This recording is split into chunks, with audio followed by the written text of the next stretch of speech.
ఇదివరకు యువతరంలో బాగా ఆకర్షణీయమైనటువంటి నాయకుడు కేజ్రీవాల్. రాహుల్ గాంధీని కూడా దాటి ముందుకెళ్ళిపోయాడు. అప్పట్లో Rahul Gandhi approval ratings 5, 7 ఇట్లుండేది.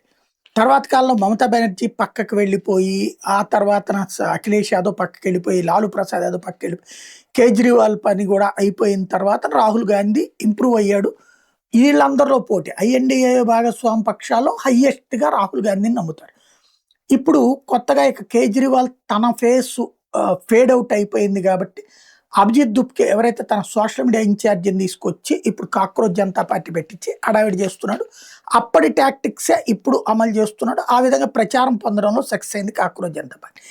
Cockroach Janata పార్టీకి చెందినటువంటి అభిజిత్ దుప్కే రావడం, ఈ జంజీ ఇష్యూ క్రియేట్ కావడంతో, దాంతో పాటుగా దాని క్రెడిట్‌ని తను లాక్కోవడానికి ఓ పక్కన రాహుల్ గాంధీ చేసిన ప్రయత్నం, వీటన్నిటి నేపథ్యంలో అసలు జెన్‌జీ అంటే 1997 నుంచి 2008 మధ్యలో పుట్టినటువంటి వాళ్ళు ఎవరైతే ఉన్నారో, వాళ్ళని సీ ఓటర్ సంస్థ సర్వే చేసింది. మీ దృష్టిలో ఎవరు బలమైనటువంటి నాయకుడు అని.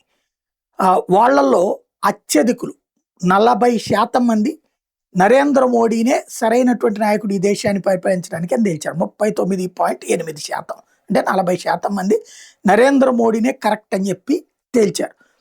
రాహుల్ గాంధీ సెకండ్ ప్లేస్కి వచ్చాడు 27.9%.